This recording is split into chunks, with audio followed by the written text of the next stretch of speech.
Imagine you are an IRS forensic accountant assigned to the biggest case of your career, the Wayne Enterprises audit. You open the ledgers of Gotham City's most famous billionaire and red flags instantly pop up. The numbers simply do not add up. We all know Bruce Wayne spends his nights fighting crime as Batman, but if you look at this from a strictly legal and financial perspective, Bruce Wayne is orchestrating one of the most massive corporate embezzlement and tax evasion schemes in American history.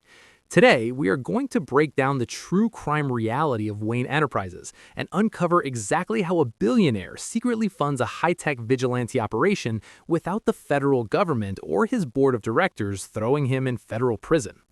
To understand the scale of this financial cover-up, you first have to understand the staggering cost of being Batman. Let us look at the Batmobile. This is not a luxury sports car. It is a heavily armored urban assault vehicle. Real-world estimates suggest that building a custom tank with a jet-powered afterburner, machine guns, and a missile defense system would easily cost around $18 million for a single prototype. Add the Batcycle, the Batplane, custom body armor, and the secret infrastructure of the Batcave, and you are looking at hundreds of millions of dollars in capital expenditures.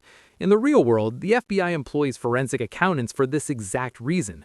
Finding someone who is spending vastly more money than they can legitimately explain is the fastest way to catch a criminal. So how does Bruce Wayne hide this massive outflow of cash? The secret lies in corporate shell companies and the strategic abuse of research and development write-offs. Wayne Enterprises is a massive multinational conglomerate with incredibly complex finances. In a corporation pulling in tens of billions in revenue, an unexplained $50 million expenditure can easily be buried deep in the books as a simple rounding error. But to be perfectly safe, Bruce relies heavily on his CEO, Lucius Fox. Fox maintains the overall financial integrity of the company while quietly allocating funds toward highly experimental defense projects. When an advanced prototype for military body armor inevitably fails testing, the project is officially scrapped. The company writes off the millions spent as a business loss, successfully lowering their corporate tax burden.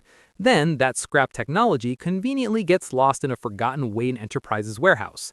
The IRS sees a standard corporate tax deduction, while Bruce Wayne drives away in a tax-subsidized Batmobile.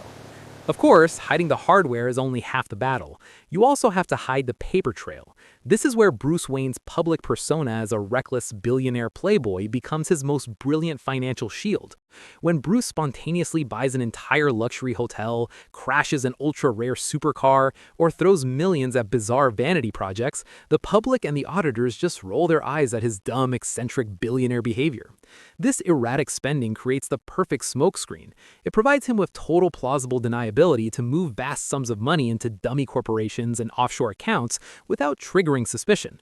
However, no matter how clever the accounting is, the legal reality is incredibly dark.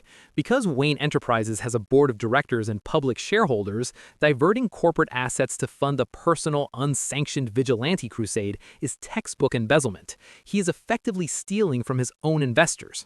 Bruce Wayne is not just outsmarting the Riddler or the Penguin. He's outsmarting the Securities and Exchange Commission every single quarter. He has built a financial firewall so thick that the government cannot see the massive military operation happening right under their noses. Ironically, the only politician in Gotham who ever actually managed to arrest Bruce Wayne for tax evasion was the Joker during a brief and chaotic stint as the city's mayor.